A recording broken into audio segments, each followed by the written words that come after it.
Let me ask you something. If everything in your life froze exactly as it is right now, would it be stable?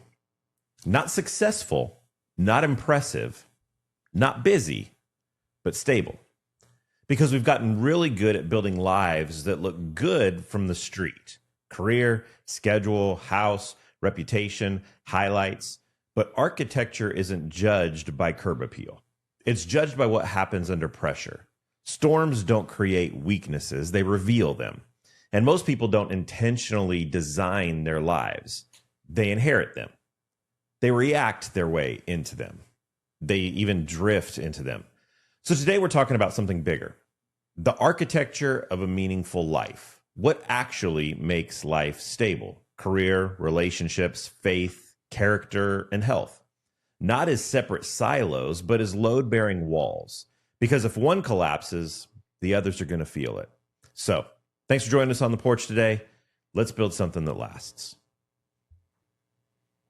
Welcome to the Pulpit and Porch. I'm Tony Marr, and with me as always is my friend Robert Kell. Hey everybody, we are so glad you're here.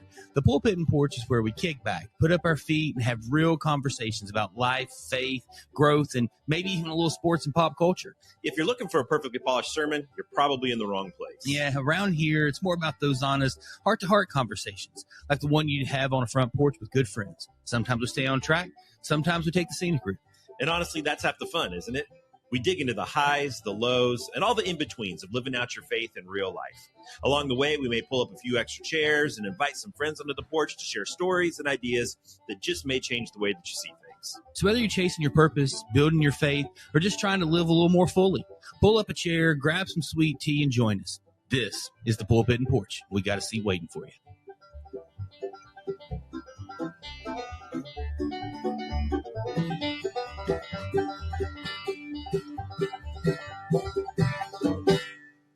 So I've gone from seeing you like 18 times a week to like once a week. Once a week at best. Yeah. And so sometimes we have to do 2 episodes in 1 week because, people are gone and traveling and doing things. So, and I don't know when I'll see you again after this. It could be a long, long time. It's going to be a hot minute. So that's your fault, not mine. It's completely my fault. Yeah. But I'm going to miss you. Yeah, it's crazy. I mean, we've been working hard getting things done and ahead so that we can have these next couple of weeks of whatever they are. So yeah, I'm What sad. are they? What are these next couple of weeks? I'm not sure. So how's your world been? Crazy busy. Yeah.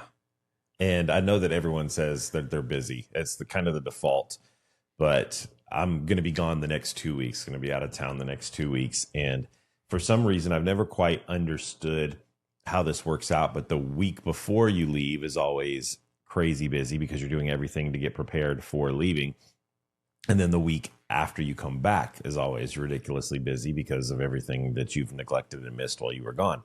So I'm in that week before week now. And it's even worse than that because we've been traveling so much. So Friday, we drove 2 hours each way to take care of some business stuff. Saturday, we drove 2 hours each way to take care of some business stuff.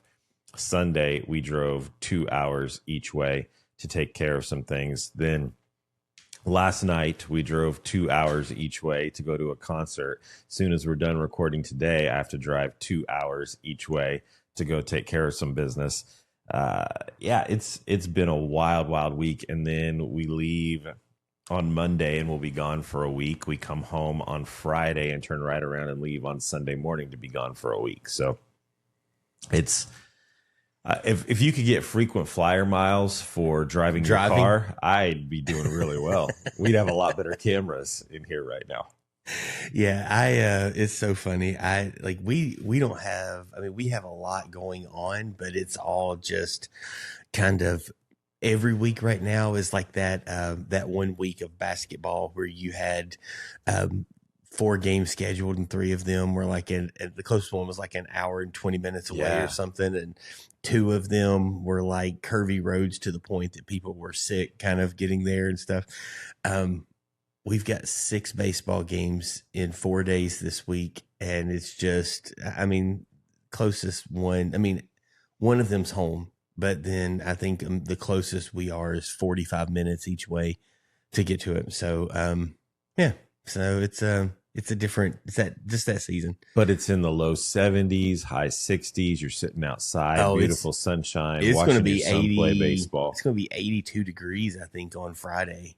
So it's your weather. I can handle that. It's your weather. I can take that. I don't want to watch baseball in 10-degree weather. That's no fun. You and I had some of our first bonding moments under baseball in 10-degree weather. We did. Though. Snuggled up, sharing a heater. Yeah. That day, I mean, we've told this before, but literally, I had a bottle of water sitting on top of the stands there as we were standing kind of around that heater, and the water iced over and started freezing on the inside, and it was more ice than water.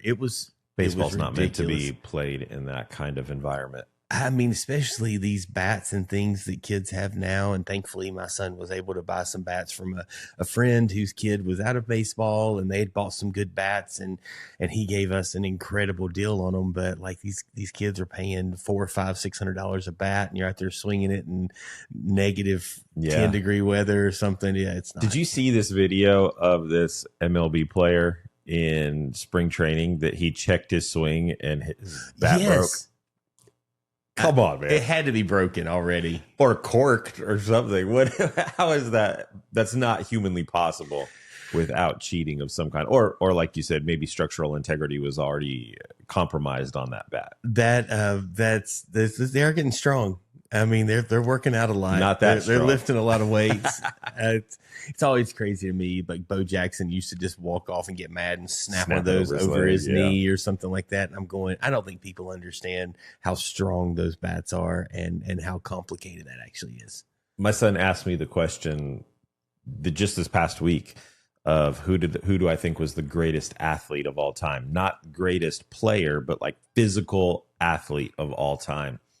And my initial gut response was Bo Jackson.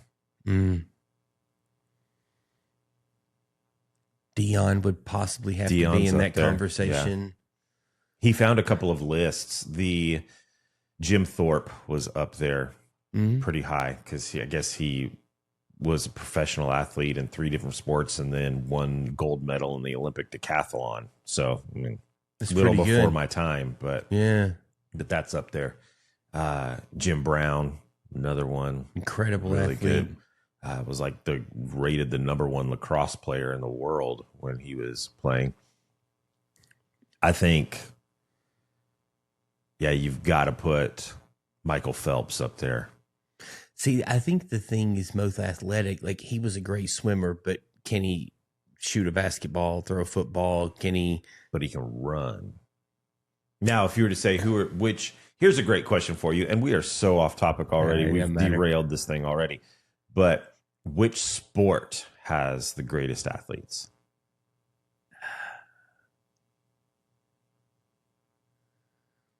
I mean, I think once you get to the pro level, once you get to the pro level, I think it starts to be a wash. Like it on some. Have you seen Bartolo Colon? I said on some level it gets to be a wash. Like the elite players on all of those things across the board. Baseball definitely. I think it's like tough with pitching.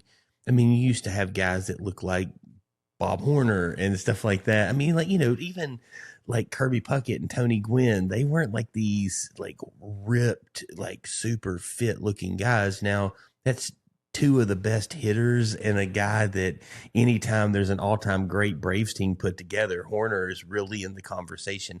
I think now that you've got Austin Riley and Chipper, he drops to third over there, but you got, Terry Pendleton who played on third. I mean, so the Braves, in that spot, but I mean, it's just really complicated when you start going, look at Saquon Barkley, but also what you see a lot of times is you see like coaches from football looking at, oh, hey, you're athletic.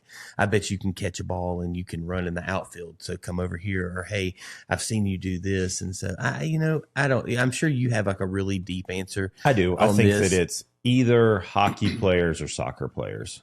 I think hockey and soccer, the athleticism that is required, the stamina that is required. Hockey, you're not only going nonstop, but the physical abuse that you're taking and the balance issues that you're having to do, plus the hand-eye coordination that comes with that. I think hockey's pretty impressive athletes. I think soccer players, what they have to do athletically is pretty incredible. I think basketball is probably up there as well. Baseball, I don't know that you have to be a great athlete to play baseball. I think it helps. It definitely helps. And like you said, at the pro level, you're an athlete if you're there. I love the video that went around, a viral video that Dodger players' wives secretly recorded them saying, "Hey, do you wish that you were a real athlete?" And like, what do you mean? And Max Muncy got upset. He was like, "I am a real athlete." She's like, no, I mean like a real athlete. Like, do you wish you were more athletic? He's like, I think I'm pretty athletic. It's like, yeah, but I mean, do you wish that you were like really athletic? It's hilarious. Football players, I think it depends on position. If you're a kicker, you don't have to be very athletic. I've started to say Pat McAfee might take offense to that. He might. Pat, if you hear this, if you're listening to the Pulpit and Porch, call us. We'll get you on the show, and you can. Yeah, and Bartolo, if you would like to defend yourself with your athleticism. Yeah, Bob Horner, if you're still floating around, Terry Pendleton, you guys, The one that came to my mind that I say, and my son found some lists, wasn't on any of the lists, like top 25, top 50, top 100. Charlie Ward. How is Charlie Ward not on that list of the most athletic people to ever live? Guy was drafted into MLB. Won the Heisman Trophy as a quarterback at Florida State, and then only messed around and played 12 years in the NBA. Yeah. At like 6'1", little guy. Yeah, he played basketball at Florida State as well. No, he was a good player. He wasn't a great player. I mean, he was a great college football player, won the Heisman Trophy, but you've got to be pretty athletic to be able to pull off all of that. He he also tried out for Olympic rhythmic dancing. That's not true at all, but would be very impressive. Wasn't Tom Glavine drafted for hockey as well? I don't know. There's you got several guys, Russell Wilson, Pat Mahomes, played baseball. Both those guys were drafted in baseball. Kyler Murray. Yeah. Just got released. Murray. Yeah. Or getting released. Maybe I think the A's still hold his rights. I don't know if they still hold his rights, but they drafted him. I think he was a first-round draft pick into baseball. Hey, and that might be even John Elway, Troy Aikman. That might be a sport you could play video games all the time and still be really good at what you do. So maybe he should give that a run. Except that he just got released. Yeah. Well, I mean, that's what I'm saying, though. Going to baseball. Oh, baseball. Going to baseball, he could play video games with you now. and he could do it there. I'm following with you now. So anyway. Yeah. So, hey, you're super excited about today's conversation. I am excited about this conversation. I've been at a conference the last 2 days, and you sent this script, and I have spent some time with it, but it's not something I have spent my normal amount of time. So much like you looked at me over a couple of episodes and said, Robert, you preached a sermon on this. You're going for 4 weeks. You get to run with this thing. Have at it. Yeah, and I think the reason that this episode hit me so hard is because it's a lot of the things that I'm wrestling with right now. Yeah. That coming to a season of life, we both are, where our youngest kids are graduating, moving on in life. And that's the end of a chapter of some things for me, trying to decide what that looks like in the future, and just really wrestling with this idea of what does a purposeful life look like? A purple life? A purple life. It looks like a dinosaur singing kids' songs. Yeah. You would be great at that. Oh, I would be so good at that. Would be horrible. I was a mascot once. It's about owning the bit. I mean, you just got to own the moment, and you would do great with that. Until so, what were you mascot for? Hit me up. Oh, this is such a horrible story. I was a lifeguard at a water park called Wet and Wild, and think Splash Country but bigger. It was right on the Las Vegas Strip. Growing up, it was our babysitter. But we had season passes. Me and my best friends' parents would drop us off in the morning. We'd spend all day at the water park, and they'd pick us up in the evening during summer vacation. But when I got older, I got to live the dream and be a lifeguard. Got to wear red Speedo shorts and sit on a stand with an orange buoy.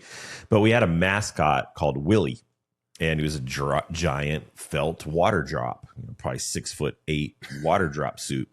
And for some reason, I thought that it was really cool to an honor to not sit on my lifeguard stand getting a suntan and having my peer high school girls hit on me to try to get my number. I thought it'd be much better to dress up in this felt suit in 145-degree heat with no air conditioning in that suit and run around having little kids punch you and kick you and beat on you. Yeah, it was a lot of fun. The only mascotting that I can remember that I've done is I was the Crunch Tater Gator. Lay's potato chips, I think it was Lay's, had these Crunch Tater chips, and they had an alligator as their mascot. And I was working like stocking chips at a store, and they were like, "Hey, we want you. This is the new thing. They want to put the costume on. This, and this." And so that was yeah. They would call on me to be Willie when we would have. They had a big pavilion area that was only for special events, corporate events. People would rent out the pavilion, birthday parties, stuff like that. And one day we had a big kids party, super rich family that had rented out the convention pavilion, and they wanted Willie to make an appearance. So I went and I dressed up in the suit. And you've got to understand just how hot it gets in this suit, especially in a Las Vegas summer. Say it's not like and so you would wear degrees. nothing but your underwear inside of the suit, and you're fully the head was the top of the drop. The eyes were actually a little lower. And so I go over into the pavilion. Place is going crazy. I mean, you've got 40, 50, 75 kids that are just, it was like I was the Beatles, all wrapped up into one big felt water drop. And so the band is playing, music is going, I'm feeling myself. I am dancing, kids are dancing. We're doing the hokey pokey. We're doing everything. And then I get a little caught up in the moment, and I think that I'm going to do my best Tom Cruise impersonation, and I'm going to run and I'm going to knee slide across the table. And so I take off in this suit. I run and I jump and I go to slide, but I didn't realize just how much added weight was on this suit. And so my toes clipped the side of the table, and I went header straight first into that table and then flopped off onto the concrete ground. And I am laying there. Did the top of your drop come off? Not yet. It didn't. And so I'm laying there, and it like rendered me helpless, unconscious, knocked out, concussion, probably grade 8 neck sprain on this. Kids are screaming because Willie's dead, and I'm laying on the ground. The paramedics come over, not the real paramedics, but like the Wet and Wild paramedics come over, and they start to remove my hat, and now my head, the top of the drop, and now kids are really screaming because there's a person inside of Willie. And so there's kids crying, and I'm sitting there, I'm kind of dazed and confused, a lot like Matthew McConaughey. And the paramedics realize that there could be a problem in here. This could be an actual incident report. And so they have to get me out. And so now they unzip the back of the thing to get me out of the suit. Remember, it's 140 degrees. And so if you remember previously what I said about what you wear inside of the suit. And so now parents are screaming and shielding their kids' eyes because now there's a naked man inside of the Willie costume while kids are traumatized from seeing Willie die in front of them. Now parents are traumatized because naked is a naked man inside of Willie. It was a horrible moment. So wearing your swim trunks wasn't an option? Tidy whities. Yeah, that's crazy. So, hey, by the way, I know you're a UNLV fan. There's a show called Behind the Mask on Hulu. I've watched that. You have? I was going to say, if you haven't, it almost inspired one of my kids to want to be a professional mascot. Really? Yeah. So, and then all of my boys have done mascotting. I wish they would do Where Are They Now on those guys. Did they do that at the very, very end? I bet they didn't. That show's probably 10 years old. It's been a while. Yeah. So anyways, we just keep digressing again and again and again on the show this week. We're 20 minutes in, and we haven't talked about much of anything, but I've been entertained and I've enjoyed catching up with you. You've enjoyed telling stories. So we've been looking at this whole shift in life and coming into a new chapter, one chapter closing, another page turning to start a new one, and really wrestling with the idea of what does it look like to live a life of meaning? What does it look like to be purposeful and know that your life really, really counts for something? And so that's kind of what we're diving into today, is the architecture of a meaningful life. What does it look like to build your life on something solid? And so I just want to start off by asking you the question, what does our culture tell us makes life successful in your mind? Yeah, I mean, I think there's a couple of things here. I think one, and this has always been the case, and I'm intrigued to hear your thoughts on this.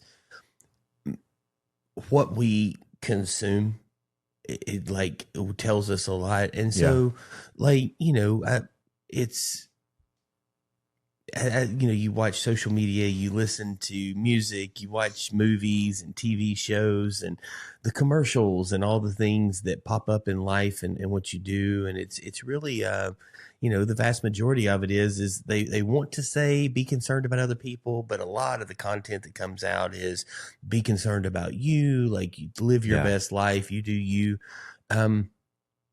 But I think that even at the end of the day, when you get outside of all the media and the technology and you get to people, and it's the ones you sit across the table from and the people you talk to and you just hang out with, I think there still is a little bit of a level of like, how do you prepare? How do you prepare to take care of yourself? And so it really feels to me that culture, like a successful life, is you climbing the ladder, you having, all the bills paid with with a bunch left over, and some of those types of things. And so that's kind of what I see in culture. I see people a lot more worried about retirement than about living. I see people more concerned about what they're going to do when they're 65 than how they're living and what they're doing inside of their family, their job, and their faith inside of at 25, they're more worried about 65 than they are about being the person they should be at 25 and what that looks like. And so that's some things that I see. You probably have a touch more hopeful view of the world. Not at all. Actually, I would say it's probably a little darker than that. I think that you're spot on with most of what you said, in that I think it tells us that success is based off of visibility, that how you look from the outside, that if your life looks impressive, and you touched on all that, the only thing that I would maybe push back on a little bit is the bills all paid, because that's not something that you see from the outside. That's something internal. And I think that's the one where you're talking to other people. Yeah. Not the world, not the things. But I think success by culture's terms is what's your income, what's your influence, what's your house look like, what's your vacations look like, how impressive does your life look to an outside observer? And if your life looks impressive, then you're successful. When impress and impact are very different things. And so your life can look really impressive from the outside, but have zero impact. You can have a life that people would say you're very successful, but it has zero significance. And so I think that's kind of what we want to dive into today, is what makes you significant and not just successful? What makes you impactful and not just impressive? So in that, if the goal then is to build something well, if people are building it poorly, like, where do you think most people start building that career, that that life that we're talking about? I would definitely say career and money is where most people start. We build externally, right? We want to build the external first. We want to build the walls, the things that, as we just said, are visible, the things that are measurable. Promotions at work are measurable. Raises are measurable. Salary is measurable. All of these things are things that we can track, that we can see, that we're growing, that we're getting better, that we're progressing in what we're doing. Character and depth aren't measurable. They're not something that's always noticeable from the outside. So I think that a lot of times we tend to start where we can progress. We tend to start where we can see movement, even if the foundation of our life hasn't been poured yet. No, that's really good. I think it's a hard line, because at the end of the day, we do have to be able to pay rent or a house payment. We have to be able to put gas in the car. You have to be able to own a car.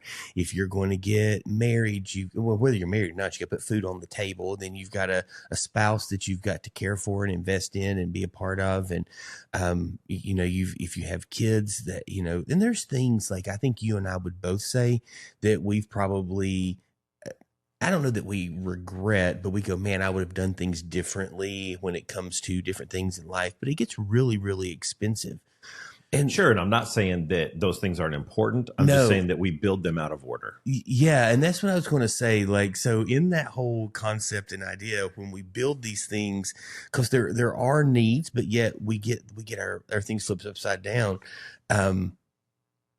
And I'm intrigued. So you said this, and so I'll just ask you this.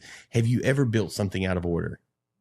Oh, absolutely. Yeah. I think that so many times have done that and continue to do that to get things out of order, that you want to build the things again that you, especially for someone with my personality type, that I love to see measurability. I love to see things progress and see that I'm getting better and better. Yeah. And it's really hard to measure character. It's really hard to measure integrity. It's even hard to measure faith. I think a lot of times there's some signs that you can see that you're growing in that, but it's difficult to measure those things. What kind of man really am I? What kind of father am I? What kind of husband am I? What kind of friend am I? Those things are harder to measure. It's easier to measure, how am I growing my business? How am I growing my productivity? And a lot of times for someone like me, I tend to tie my self-worth to my productivity. And that's a safety net because those are things that I can measure when they really aren't the foundation of a meaningful life at all. I could tell some stories about building Legos and back before they had that cool little orange tool that like you could pop things off pretty easy, and missing a step or missing a brick in a step, because when you're putting them together with 4-year-olds, sometimes things start coming faster than you know. But the thing I was thinking about is we do puzzles around our house, especially around Christmas time, and just moments that we have some opportunities to sit and go through some things. And something that's always interesting to me is sometimes based on how nice the puzzle is, depends on how well the pieces really kind of lock in. You can go, oh, that doesn't fit there. And occasionally when we're putting the border together, we will get to a place that we put a piece in and we're trying to build everything else around a piece that doesn't fit where it's supposed to. And so we keep going, I know this, and this go together. And many times it'll take us a half hour or so before we look back and we go, okay, hold on a second. Could we have something wrong in the structure and the frame in the walls that we kind of built to support this thing that got us back to a place? And it happened this year. I mean, we were putting the puzzles together over Christmas, and we had started this puzzle a year or so ago, and we just couldn't have time to finish it. It's a 3,000 piece Charlie Brown puzzle, and it was insane. And so we had this border. So you guys didn't have family dinner for a year? Well, because of a table that we found, we did. And this table was huge. So we had the leaf in. Now you couldn't walk through our dining room. You had to go around. You had to go through the living room into the kitchen. You couldn't get through that way. But we had it there, and we did those things. And we had one piece that looked exactly like it fit where it was supposed to. And if you just stood back, even we have one of our kids in particular just like locks in on puzzles, but our whole family does really well with puzzles. We've just done them so much, and we're all standing there and we're going, something is off. And we still got a ton of pieces missing in the middle, but we're starting to get a section going. And we just looked at it and we're like, something is off here. Something's wrong. And a half hour later, one of the boys said, hey, I think the structure's off. I think we've got 62 pieces up here when we should only have 61. And we're missing something at this other section. And we started moving a few things around, and it was like, oh, this piece was out of order. This was here. This was what it was. And once everything got shifted, everything lined up really, really well. And so thinking about that, like, what's the difference then between success and stability? Because I think we don't, those are not the same thing, but man, we really view them as connected. And I love Jesus, I think, talks about this. And, he says a lot. success, as I was saying before, success is what people see. Stability is what holds when things shake. Success, as Jesus says, success can exist on sand, where stability requires rock. Success is built for the applause and the attention and the accolades of people, where the other is built for storms. And when storms in life come, when the foundation gets rocked, success, those exterior things can crumble and fall, and they will. You know, when the stock market crashes, when the housing market dries up, when the doctor gives a bad report, all of those things that make you look like it's a successful life can crumble.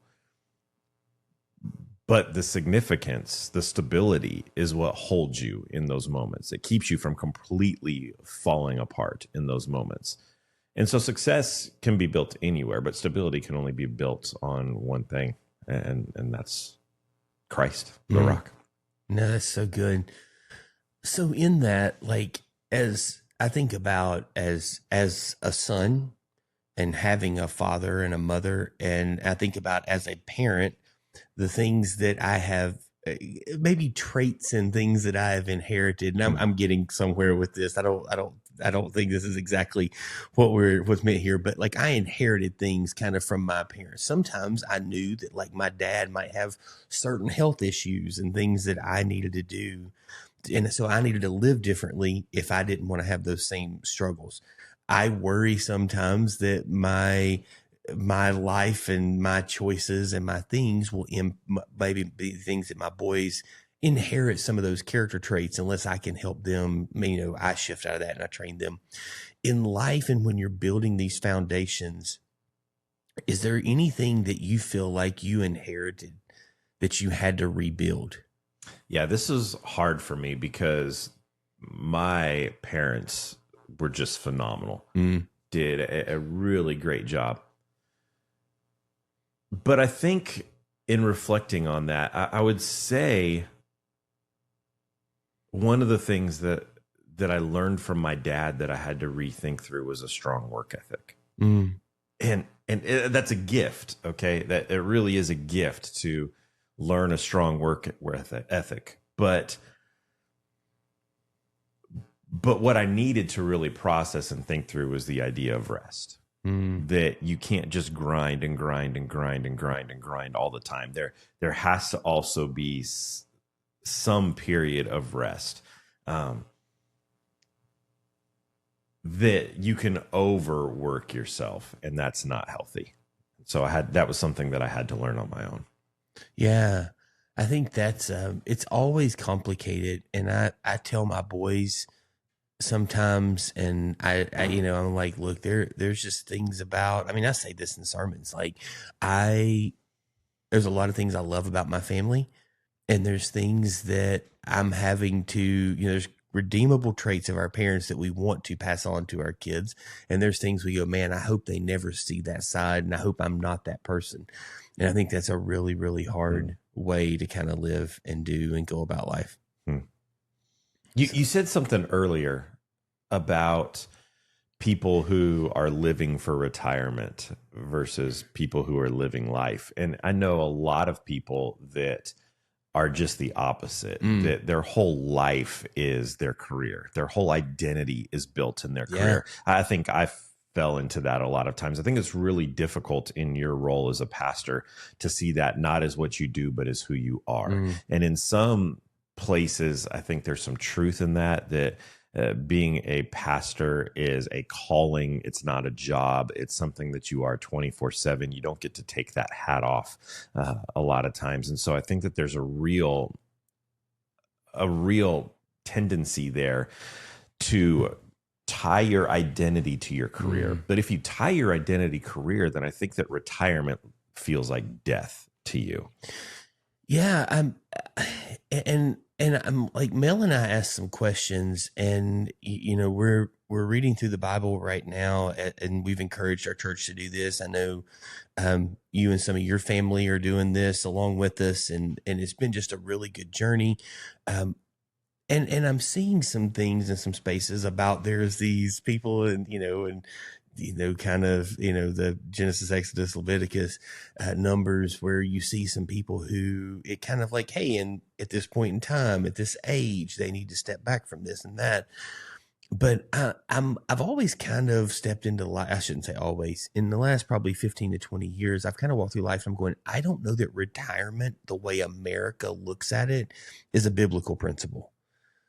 I think we see things as I'm going to get to 65, or if I can do it earlier, or if I have to work a couple years longer. But when I'm done, like I'm going to sit on the couch, I'm going to watch TV, and I'm going to do some things.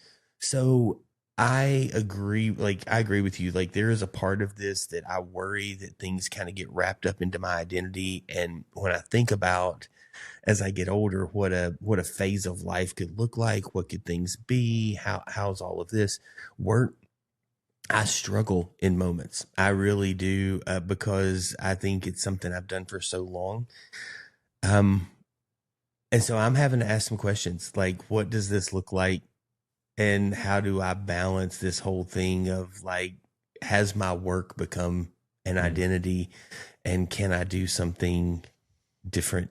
And yeah, and it's so tough because when your career becomes your identity, if something changes in your career, then your whole identity collapses with it. Absolutely.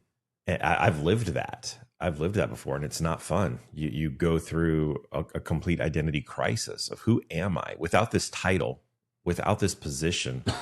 Who really am I? Yeah. And I mean, and sometimes, and you and I were just talking about this with some other stuff. You were just sharing some thoughts with me earlier. I mean, sometimes life comes at you and you're not able to continue down a path that you were on, and some things like that. And I think that, like, we were talking about something else. I'm connecting what we were talking about to this and to me and to some things. And I'm just going, what if you can't do this anymore? What if all of a sudden it's not a part of your life? Like you're still called, like you said, to be built upon a rock, your life to have a firm foundation, to still be someone who loves God, who loves others, who's making disciples. And the thing is how do you become the person you're supposed to be?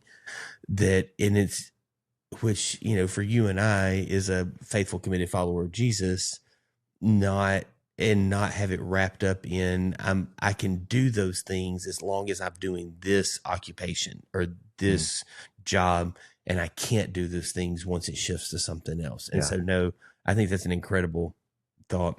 So how do you know when your work has become your identity?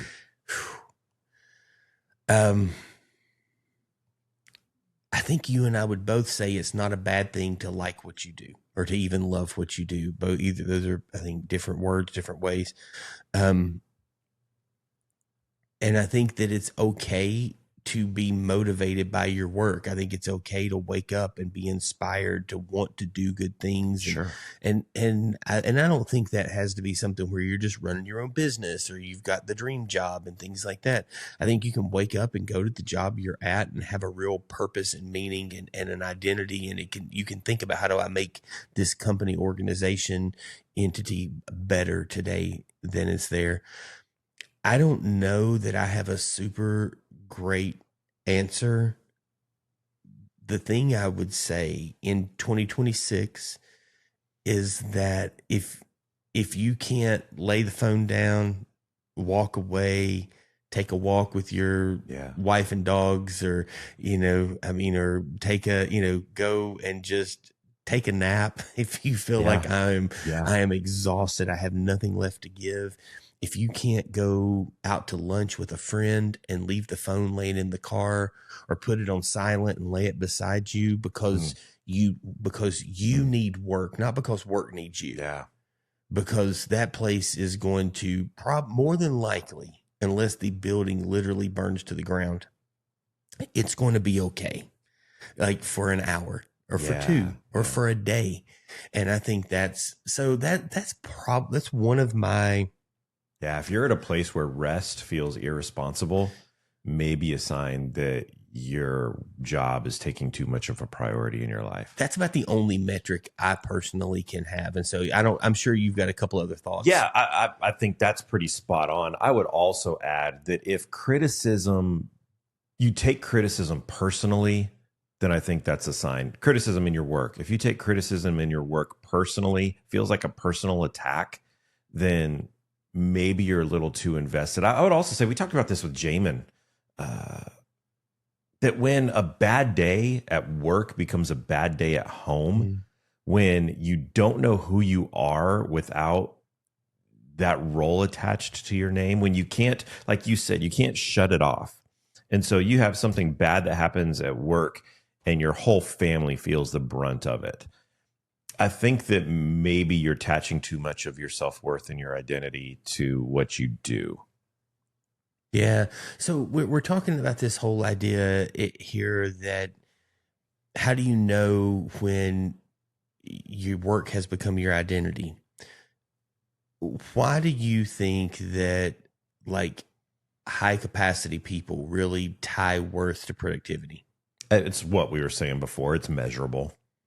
I think that's the thing. It's something that you can track. It's something that you can measure. And so if I can see that I'm getting better, I can see that it's predictable, that I can produce, then that's safe. I mean, that's safe. So I think all of us look across. I mean, if you look around the room and you can't find the high capacity leader, the high capacity person, you might be. It's kind of like if you look around the room and you can't find the crazy uncle, you might be the crazy uncle type thing. Like, so you and I would both say it's not bad to be high capacity. On the flip side of that,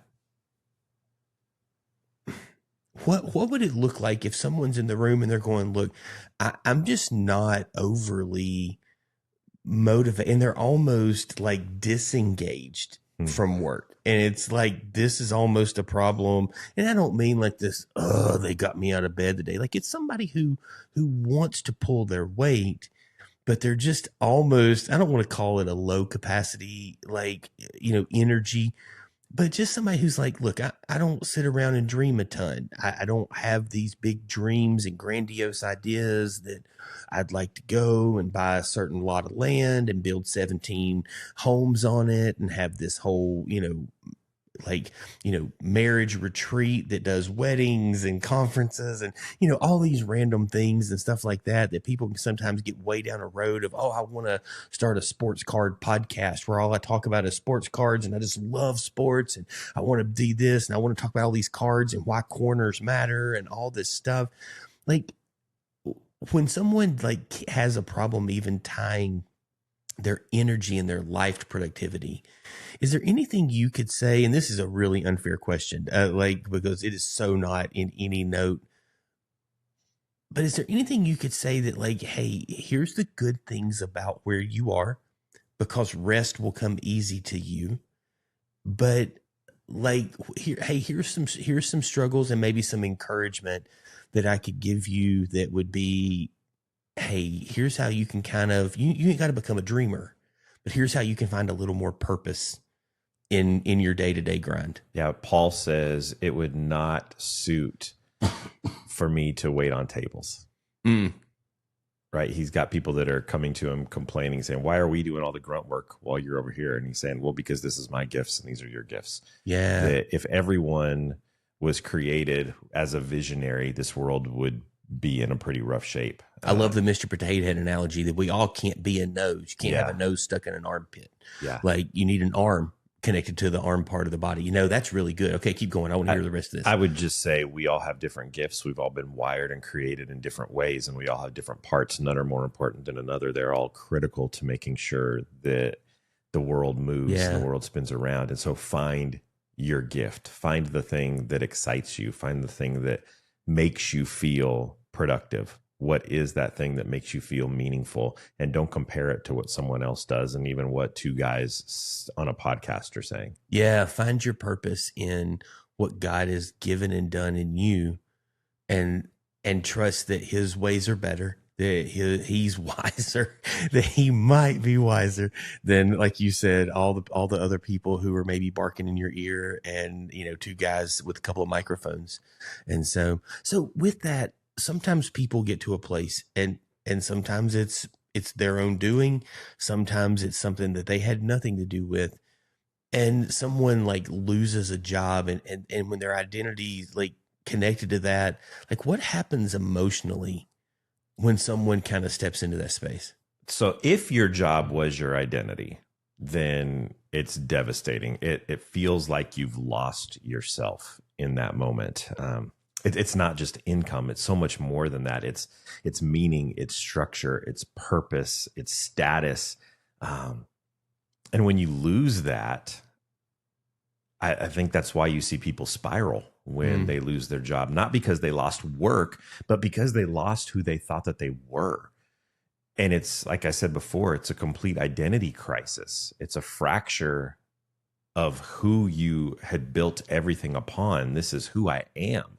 And so that's why it's so critical that your life not be built upon external things that can easily be taken from you without any doing of your own or even by your own doing. That your identity, your self-worth, your value, your purpose, your meaning is built on something more stable than a job, than a career. No, that's really good. So like in that conversation, we were talking about a couple seconds ago, just about sometimes people aren't necessarily those like crazy high achiever, like, you know, I don't want to say they don't have ambition, but like it can feel very like, I'm just not a dreamer. I'm not there. And so we kind of touched on this a little bit, like, is ambition and dreaming, is it neutral? Could it be dangerous? And like with that, if it's, if it is healthy or dangerous or is it neutral?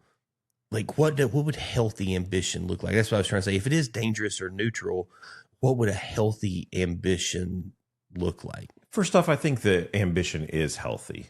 I don't think that ambition is dangerous. Now, I think that it can be.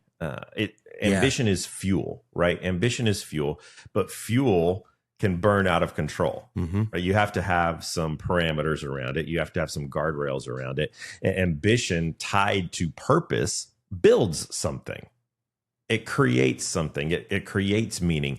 But ambition tied to ego is going to destroy. It's going to erode. And so healthy ambition says, I want to build something meaningful. I want to do something purposeful, not I need to prove something. If your ambition is based upon what you need to prove to someone else or even to yourself, then I think that you're going down a dangerous path. No, that's really, really good. And I think it's important to know those things because everyone sits in a different spot. So it's important to process those things. Is what I meant to say. Sorry. I really am coming off of like camp high. I am like fresh back into the world from conference high. And it was 2 like solid days of just crazy. And so my words are a little there. I do think it's important. I think it's critical to understand that, hey, ambition is a good thing in the right purpose or in the right focus, with the right attention, and pursuing that in a healthy way is great. Hey, we're going to take a second and hear from our sponsors, and we will be right back. Empowering leaders, enriching lives. That's the heart of Hire Ministry. They're dedicated to equipping Christian leaders with the tools and resources they need to thrive in their calling. Whether you're looking for leadership development, strategic planning, or community outreach strategies, Hire Ministries is here to help. Visit hireministries.com to learn more and thank them for sponsoring our podcast. All right, so we are back from the break. And Robert, I want to talk about some of these different load-bearing walls that we should be building our life around, not the facades of career and money and power, but the actual foundational things that you were talking about before, the walls that can hold weight, that when a storm comes, they're not going to blow over. When life shifts on us, that they're going to hold firm, they're going to hold us together. So I want to kind of work through some of these, and we'll go a little quicker through some of these. But the 4 walls, the 4 pillars that we've got that should be holding up a meaningful life. And the first, I would say, is the first is relationships. That relationships are critical. Isolation in life is going to weaken your structure, and connection to other people, to the Lord, and we'll talk about spirituality a little bit later, but it reinforces the stability in your life. And this is something that that quite honestly is something that I think that high capacity leaders tend to struggle with. And we talked about this a couple of episodes ago. And so we don't need to dive heavy deep into this, but in your life, who has permission to challenge you?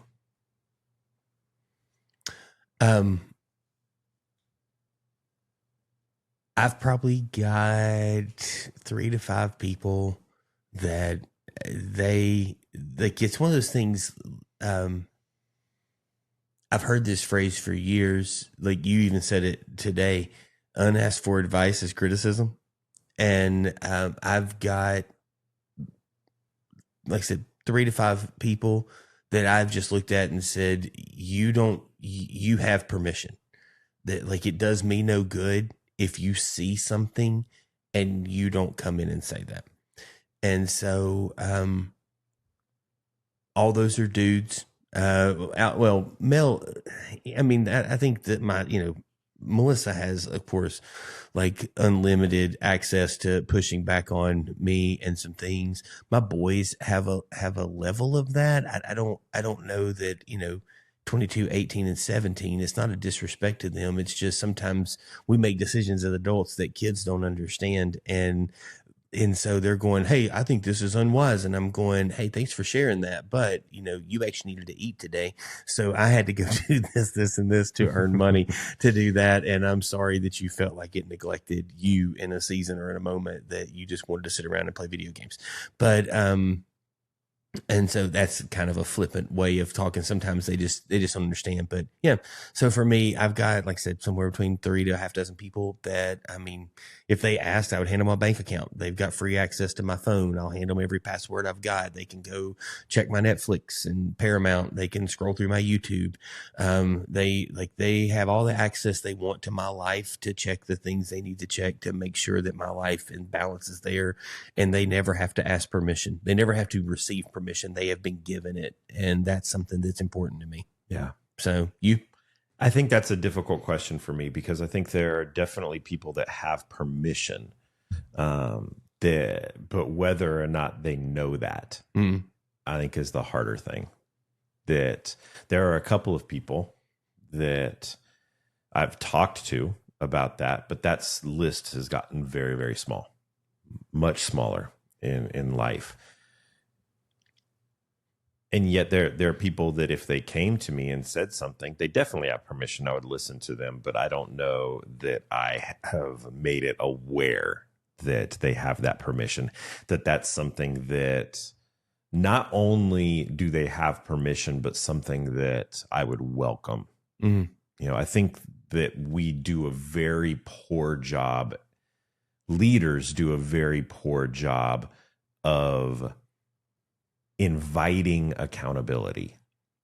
We're fine with accountability, but inviting it, actually seeking it out and looking for it is something that, because nobody really likes accountability. Nobody really loves that. And I think it's easier to say, well, I just want to be respected rather than really be known. If that makes sense. Yeah. I think there's 2 things. Maybe just one. Something that I heard, and it might, you might have said this in some season, that it might be where I heard it from. So if not, you can take credit if you want it. I don't take criticism from people I wouldn't ask advice from. And so I will listen, and it's there, but I'm typically not, like, if I wouldn't ask your advice, you just inserting into my life doesn't always mean that I'm just going to do that. I think the other thing I was going to say, and this might even be, there are people who think they have freedom to speak into my life, that speak often, that actually carry very low impact in my life. I think one of the big issues we have is our understanding of accountability. We tend to think that accountability is asking someone if they messed up, when I think real accountability is asking how you are. I think that it's consistent. Accountability is proactive. not reactive. And we tend to make accountability reactive, that you messed up, and so I'm going to call you out on this because I'm your accountability partner. I'm someone that you've asked to hold you accountable. And so I've seen this slip in your life. I've seen where you've messed up. And so now I'm going to confront you with that or call you out on that because that's what you've asked me to do. That's not accountability. That's control. Yeah. Accountability is, hey, how are you doing? On the outside, you seem to be looking fine. Your facade looks great, but how's the structure? How really are you? And really asking those questions, not for a means of controlling or correcting, but for a means that you really deeply care. Accountability is about care, not control. It's what is rooted in. And I think the hard thing in that too is that we live in a world now, and you and I, just in what our careers have been and we've done in our lives and stuff, it's really easy to develop a lack of trust in people. Absolutely. And so when somebody says, how are you? And it's like, oh, I'm good. And you're not good. But how do you get to a place with that small core that when someone asks, that you say, that you're willing to say the right thing? Because it's so easy to say I'm good. And, it's like, it's hard to do something the first time. Maybe you really want to be transparent, but like you say, oh, I'm fine. And when people accept it and walk on because maybe they don't really care, and it's like, cool, I didn't really want to have to dive into all that drama anyway, so I'm glad you're good. And they walk on. They don't say that to you, but then they walk on. And then the next time they go, how you doing? And you go, oh, I'm good. And then they do it and you find, I can just tell people I'm okay and I don't have to. And then we start to spiral into a thing. And so when, I've got a friend that when he leads small groups, he asks 4 questions, but his first question is a 2-part thing. He says, how are you? And people go, oh, I'm good. And he says, how are you really? And they're like, I'm actually kind of having a hard time with this. And he said, 9 times out of 10, when you go, how are you really going? I'm actually going to give you some time here. I'm stepping into this. I'm leaning in. You've got my attention. People go, yeah, I'm actually hurting. Or I've got this really great thing that's happening and I feel kind of braggy to tell somebody. And they're like, I'd love to hear it. And they're like, let me share that. And I think it just opens that door when, how are you really doing? It's just a very different thing. And I think accountability has to start there because like you said, it doesn't, I'm not saying it doesn't help, but it doesn't do a ton of good if it's all on the back end of the struggle, the sin, the worry, if it's reactive, not proactive. Yeah. So how do you think that relationships stabilize us? I think that the tension is we weren't like throughout the scriptures, we just see God continually wanting us to be in community and in a relationship. Jesus didn't come do this thing alone. He pulled, we talk about the 12, but we know there was his mom and Mary Magdalene, and there were other men and women around that crew outside of just those 12 guys that were in that space. Now he lived his life really intimately with those 12 and even narrowed down to 3 and then 1. But like in that space, like Jesus modeled community. He modeled this space and those guys had a hard time understanding because of what Jesus was doing. And it was this constant thing that he was constantly telling them these deep parts of his life and like, hey, this is what's going to go here. I'm equipping you for this. I'm journeying this way. And I don't know. Everybody talks about time machines. Could you imagine just being able to go back and hear the conversations that aren't recorded, that maybe aren't seen as important? But him just sitting around a fireside and them laughing and telling stories and talking about the day and fishing and, all that kind of stuff. I just think the model is there. And for me, like, I need people that want to be a part of the journey. And it's really hard living this stuff on your own. And when you feel like you're on an island, it just you start to just really have a disconnect. And so it's what Jesus modeled. And for me, it's just where I'm such a people person. It's where I find energy and it stabilizes my life. I know you can turn on being a people person, but you're a little more of an introvert than I am as far as natural tendencies would go. How does that work for you? It's physics. It really is. You remember the old stick analogy that you have one stick and it's very easy to break. You even take one stick that's maybe a little thicker than that stick that was slender and narrow, and with enough force you can break that. But you put 10 of those slender sticks together and it's nearly impossible to break. And so I think that community, relationships, intentionality in that just brings strength to your life, that when the other walls can become shaky, that's the one that can hold you up. Cord of 3 strands, not easily broken. Yeah. Yeah. No, that's really good. Yeah. So let's move on to faith and character, which I think oftentimes is hidden in our infrastructure. It's the foundation that people don't often see. Robert, what do you think forms character? Comfort or pressure? I mean, good character comes through pressure. I don't, it's, we talk about diamonds and all these different things and how they're formed, but I mean, it definitely, I think good character comes through pressure. I don't have a lot to add there. So how do you know if your faith is cultural or if it's personal? Because we've got a lot of cultural Christians.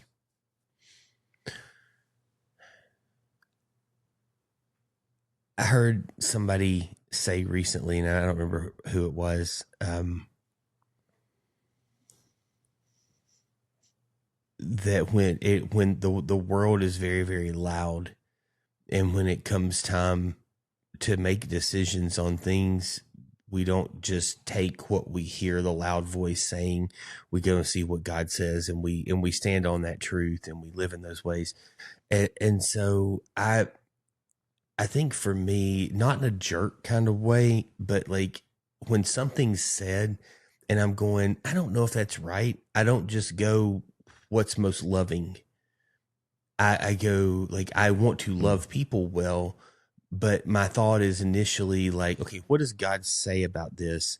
And then how do I do the most loving thing in that? And so, I mean, you won't catch me on a street corner like holding signs. You're never going to see me in those spaces and doing those types of things. I'm a lot more like sit across the table from people that I would have disagreements with and that I have a lot of agreements with as well. And so for me, it just starts with this, like, what is that internal thing? Is like, man, if I feel like there's something off, do I get angry, or do I support it? Do I well, let's just love people, or do I jump in and go, what does God say about it, and exit that out? I don't know that that's the most well worded thing I've ever said. I think that was great. I think what you said was really well spoken. But that's my heart of that there. Yeah, I think to summarize what I think you were saying, thank you, is that if your faith only shows up when it's convenient or beneficial, then it's probably cultural. And I think a lot of people, their faith is something that they pull out when it's easy, when it fits in that situation, or if it's going to be a card that they can play that benefits them in some way. And then when pressure comes, as we were just talking about, their faith tends to take a backseat to fear, to insecurity, to self-preservation. And they tend to turn to the things that they can rely on, that they themselves can produce, rather than finding their peace, their hope, their strength in their faith. And I think if that's where you're at, then your faith is probably cultural and not really personal to you. And I think that we even see this a lot in, and I hate to say this is going down a very dangerous road, but we see this a lot in Christian leaders, the people that have devoted their entire life, their career, they've built a career, they've built an identity on their faith. And then when those other pillars in life crumble around them through something they did or something that they didn't do, that you see them go through a crisis of faith and oftentimes lose their faith and walk away from their faith because their faith wasn't built on anything personal. It was built on what it could do for them. One of the things you and I talk about with leaders inside of, faith organizations, things like that, that sometimes the tension for them starts to become like they want to stand up for what they think is right, but they're scared if they do, people will leave because the mortgage and their salary becomes more important than integrity inside of truth and what it says. And I think people can really compromise their integrity inside of some spaces when just to keep the machine moving. And I think it's a really complicated world inside of faith leaders and that type of stuff. Yeah. So, how do you, kind of taking this next step, what's the connection between integrity and peace? I would say that true peace isn't the absence of problems. True peace is the absence of pretending. So when you have integrity, you're not dividing yourself. You're not splitting yourself in half. You're not one person at work and one person at home. You're not one person with this group of people and another person in private. You're not constantly calculating and thinking through what to say or what to hide, what to reveal and what to conceal. And so if that's your mindset, that what is okay to say right now and what is okay to not, integrity makes your life whole. Integrity makes your life real and honest, no matter who you're with and no matter what you're doing.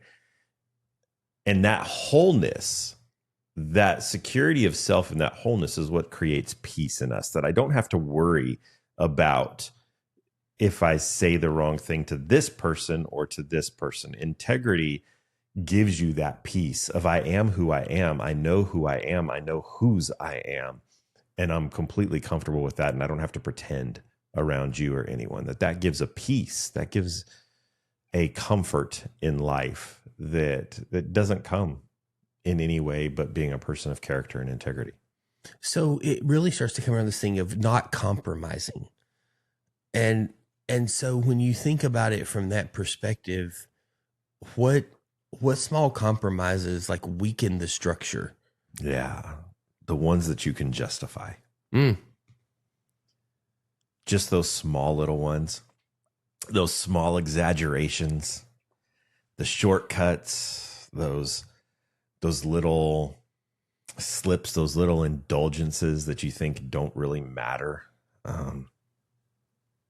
They build, and a little shortcut here that you can justify is okay. They build and they build and they build. And here's the thing, structure very rarely collapses in one moment. It's deteriorating over time. It erodes quietly. And so those little compromises, those little justifications of actions that you're making, they begin to erode your foundation, erode your structure. And then when a big storm comes, there's the tendency for it to collapse. It's termite damage. It doesn't termites on day one probably aren't going to destroy your house. There's a time you can catch them and actually still save your house and things. Yeah. A year, 2 years, 5 years down the road, they're going to have eaten so much that you're going to lose a section or maybe all of your home because the stability just kind of washes away. So if in that, like if this like compromise, this weakness starts to break things down, the justification of certain choices, what would be the antonym to those things? What would be the thing that we could step into that would strengthen the walls? I mean, the things that we talk about all the time, right? Stillness, rest, quiet, prayer, honest prayer, rhythms, Sabbath rhythms that you're finding, daily time in scripture, quiet conversations with people who really know you, But I think the problem is that we tend to do these things, at least I do, if I'm being really honest here. We tend to do these things in bursts with great intensity, right? You look at, you were talking earlier about the daily Bible thing that you're doing and that you pushed the church to do. And it was interesting to see that the first couple of weeks when you would talk about, all right, here's where we're at in Genesis, and people are nodding like, oh, and it jumped to Job. And we're like, yeah, what happened with Job? And now you're like, hey, numbers, we're in numbers. And people are like, I'm still in Job. I'm still in Genesis. I haven't seen it in 3 weeks. That we tend to do things with intensity, and consistency is so much more important than intensity. And so it's not that you have to attack everything all at once with this fervor, that just be consistent in what you're doing. Yeah, because the consistency builds rhythms, and the rhythms build stability. Yeah, it's that idea of, we tend to really underestimate what we can do in a week or in a year, and overestimate what we can do in a week. And so we step into these things and we go, and it's like, man, just the small things of 10 minutes every day leads to something that's stronger. Yeah, the spiritual disciplines or practices, as John Mark Comer, Dallas Willard, and some of those guys call them, these practices that we can step into, because, practice doesn't always make perfect, but practice definitely strengthens and moves us towards a healthier, better end goal. So whether that's in sports, whether that's music or arts or whatever it is that we love and we enjoy, doing that practice every day. And it's the same thing. Like, if you practice strong, disciplines inside of your faith, it's going to develop and take away the weakened structures of our character and things. Yeah. Yeah. God is more interested in who you're becoming than what you're building. I mean, I tell my boys all the time, I don't know that God cares a ton what you do. I think he cares the purpose, what you do. I mean, there are things that go against scripture, and you have to be careful there. But I think that what we do inside of, like, are we doing it on mission for him? Is, like you said, like, what we're building is sometimes way more, or how we're building it, is more important than just what we're building. Yeah, and back to the thing that I was just saying when you asked the question on what are the things that see that we're eroding, and talked about just those small little compromises that we make. I think it's important for people to understand and to hear this, wherever you're at, wherever you're driving, that integrity can be costly. Mm-hmm. Integrity can cost you a contract. Integrity can cost you a client. Integrity can be costly. It really can. And sometimes that hurts. But collapse is a lot costlier. Integrity may cost you something, but a total collapse of your life, well, I mean, that's devastating.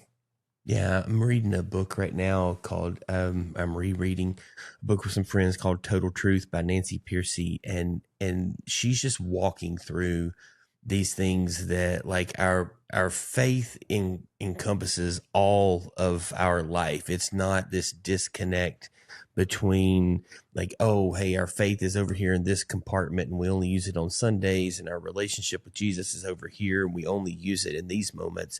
But our job is our job, or science is science, and all of these things. Those things are all under the same umbrella if we're followers of Jesus. And she was just telling this illustration of an attorney that, like, was a deacon at his church and, like, loved the Lord and was leading all these things and doing all this great ministry and tithing and serving, and then turned a corner and goes to work, and his entire job was to find somewhat shady loopholes to break contracts. And so it's like, and he just kind of went, it's just a job. And I think what you're saying and what Nancy was saying there is, like, it's not just a job. Yeah. It's when you allow small things to creep in and start to weaken the structure of what you've got, it will eventually get to the things that matter. And so I think that's such a huge thing. Let's really quick touch on this last one that I think is the overlooked pillar for most people, and leaders especially. And then we've got a new segment that we're going to introduce to our audience that I'm really, really excited about. But the overlooked pillar is our health. And why do you think it is that so many people tend to neglect their health?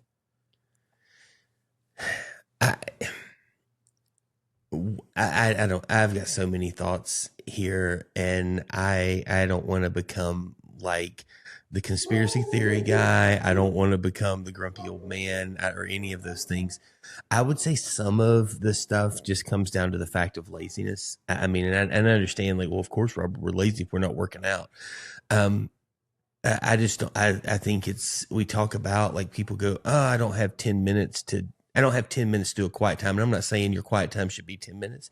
Maybe maybe the season you're in, it should be 5. Maybe for the season you're in, it should be an hour.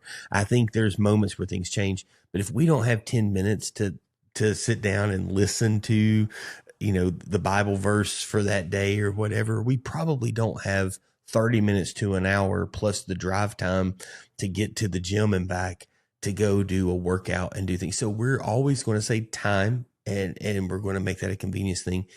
I think another part of just the struggle inside of this is we just became this fast food nation. Yeah. And it, like, fixing meals at home, and whether it's like work and we're busy, or travel ball and getting from point A to point B. And so we run through the drive-through and we grab a whole bunch of nuggets and we run home.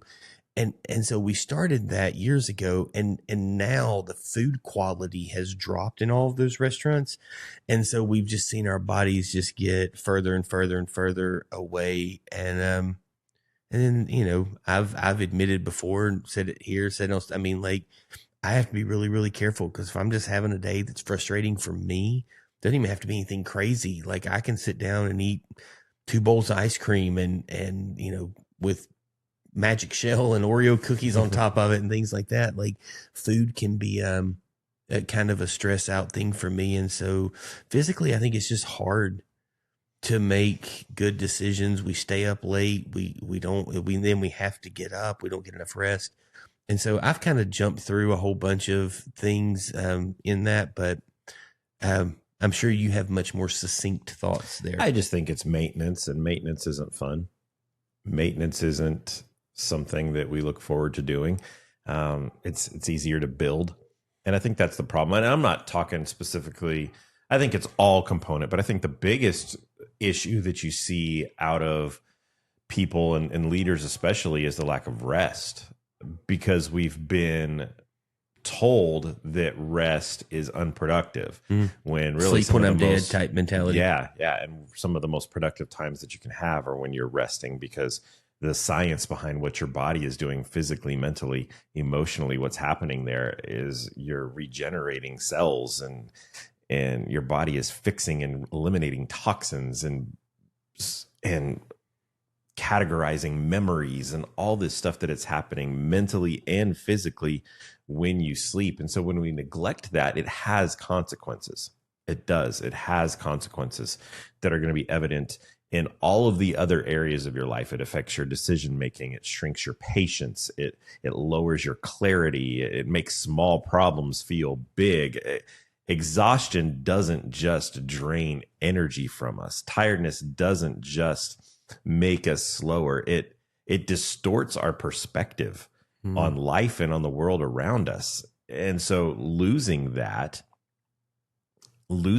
causes you to be short-tempered. It causes you to be more cynical. It causes you to lose joy and see the good in life, because your body physically, mentally, emotionally is just trying to maintain and fight through the current circumstance in front of you. No, that's a really good kind of summary there. Are there early signs of burnout that you think people are missing and ignoring? Yeah, I would say a lot of the things that I just said. If you find yourself short-tempered, if you find yourself tired all the time, if you find yourself cynical, a lot of times, if you find yourself easily disrupted, numb to things, if everything in life feels heavy, let me say that. If everything in life feels heavy and you just call it a busy season, I think that maybe you need to check that you may be on the verge of burnout. Yeah, I mean, I think about, I've said this before, and I prayed it over our church last year, and I'm still processing it, honestly. in my own life. And you step into Matthew 11:28, and Jesus says, my yoke is easy, my burden's light. But yet people still feel really like people who are followers of Jesus that go, I am trusting everything Jesus says. Like they're just really weighed down, and their life seems heavy and bothered. And I'm going, those things don't add up. And if his yoke is easy, his burden is light, come to me, all you who are weary, and I'll give you rest. I mean, like, why are we so weighed down if the life that Jesus gives us, that God provides us, should be, that life should carry so much less stress and worry and fear and anxiety. Yeah, burnout isn't a badge of honor. And I think that a lot of times we tend to make it that way. You don't wait for your car to explode before you check your oil. Yeah. Right? Maintenance is cheaper than repair. And so putting the time in now on the maintenance of your health is going to save you a lot. And if you're worried about, well, I don't have time for sleep, I don't have time for exercise, I don't have time to cook a healthy meal because I'm busy doing, well, just wait until you're laying in a hospital bed for 4 weeks and see how much work you get done there. Maintenance is a lot easier than repair. So I think you've answered some of these, but I'm going to get you to clarify just a little bit, and you may have a couple other things. So maintenance is important. Maintenance is cheaper. It's easier than repair, and it just saves us so much time. So what rhythms make a life sustainable? What maintenance, what steps can we do that would make life not get to the red line, exploding the car type thing? You could say some simple things, all the things that your health experts would say. Make sure you're getting at least 7 hours of sleep at night. Make sure that you're getting at least 30 minutes of physical activity. I think for me, the biggest thing that I find is getting outside.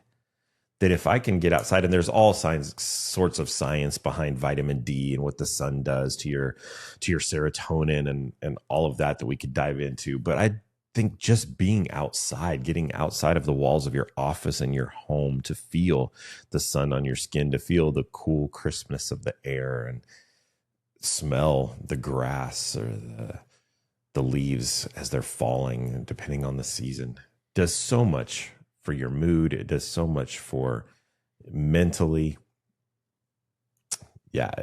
Quiet, again, things that we said earlier, quiet time, Sabbath, rest, good sleep, real conversations with people is so important for your mental health. It doesn't have to be dramatic. Like I said before, it doesn't have to be intense. It doesn't have to be dramatic. Just rhythmic. I love the weather that we're having. My wife said to me the other day, I'm so excited that we can go for walks outside now. I don't go for walks. You could have gone before. They make coats. Negative 40 degrees. They even make them with little heaters inside of them now. Yeah, I need to get me one of those. I figured you would say, if I need a coat with a heater, I'm not going outside. Rest isn't quitting. Rest is recalibrating. Yeah, I think it's such an important thing to understand and to move and step through that. So you've got a new segment. We've got a new segment that I'm so excited about. So we're calling this one The Fork in the Road. And everyone has played those little games growing up, and maybe even as adults, the Would You Rather. And so some people may think this is dangerously close to Truth or Trash, but I would say it's completely different, because in Truth or Trash, we're giving you a statement that you have to say whether that statement is true or false. This, we're giving you the choice between two. We've literally come to a fork in a country road, and you have two paths, one that you have to choose.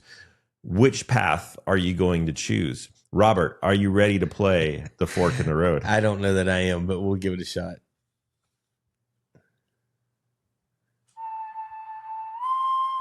Welcome to The Fork in the Road. Two paths, one tough choice. Which one would you choose? All right, Robert, would you rather be wildly respected but misunderstood, or deeply understood but rarely impressive? I'm probably going to say understood but rarely impressive. Because right now I'm always misunderstood and I'm rarely impressive. So I think I'll take the one. I'm going to agree with you. Would you rather have 100,000 followers or 5 people who would answer your call at 2 a.m.? Depends on if I need to fund a podcast. That's right. I'm like, no, I would take 5 people. Would you rather be incredibly disciplined or naturally motivated? Oh,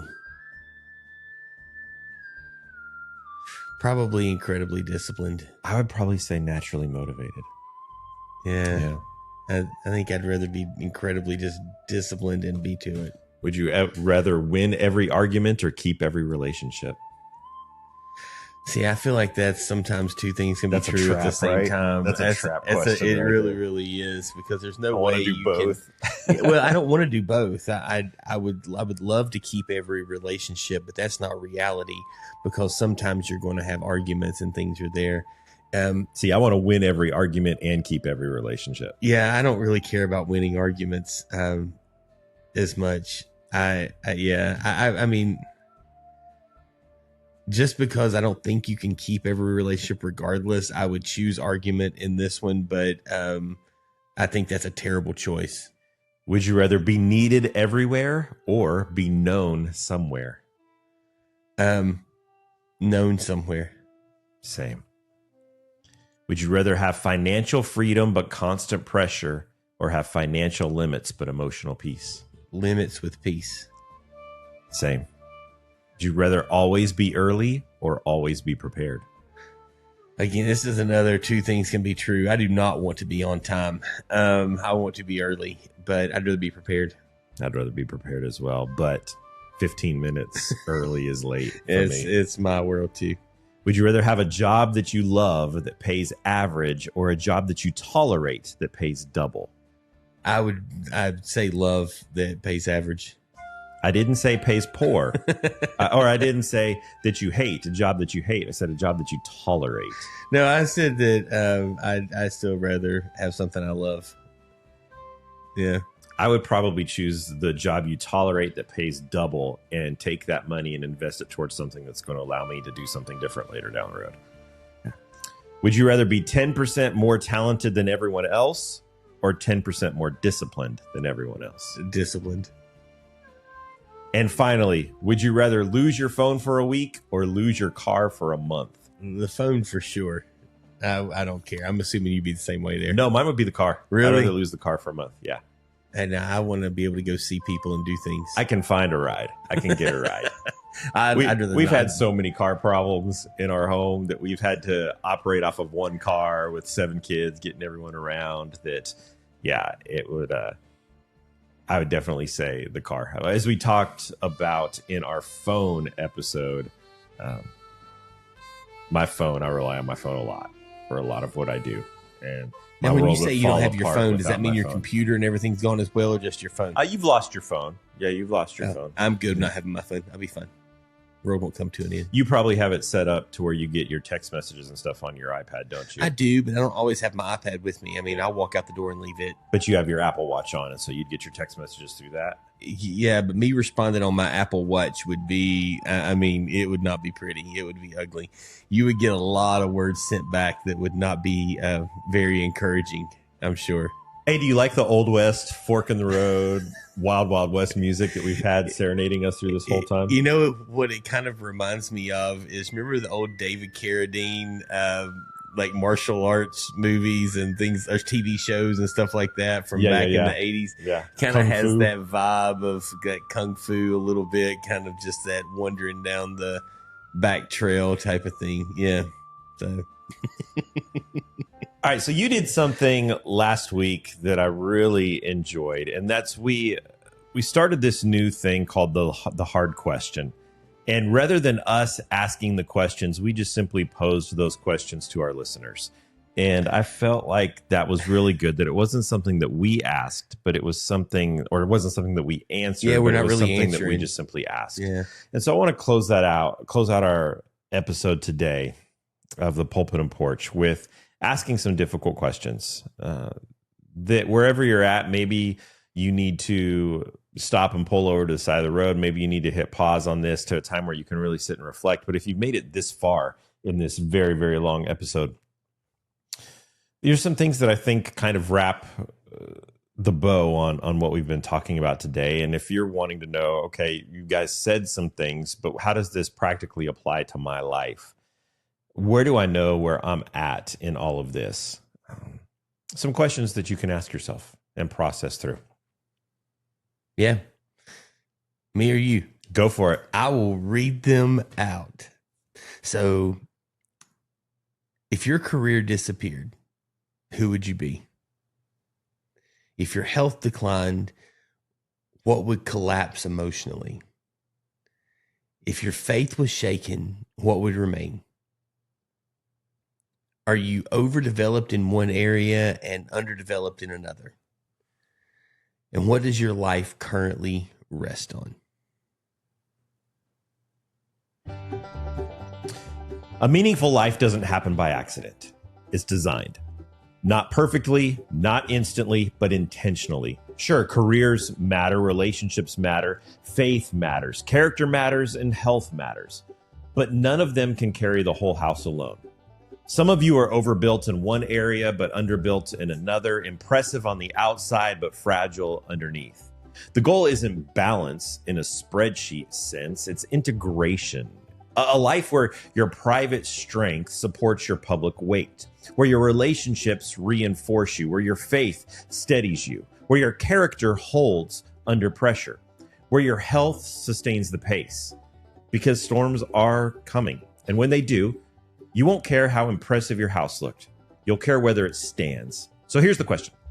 Are you building something that can hold the weight of the life that you're asking for? Please subscribe to us on all social media. Follow us, like us, and we'll see you next week right here on the Pulpit and Porch.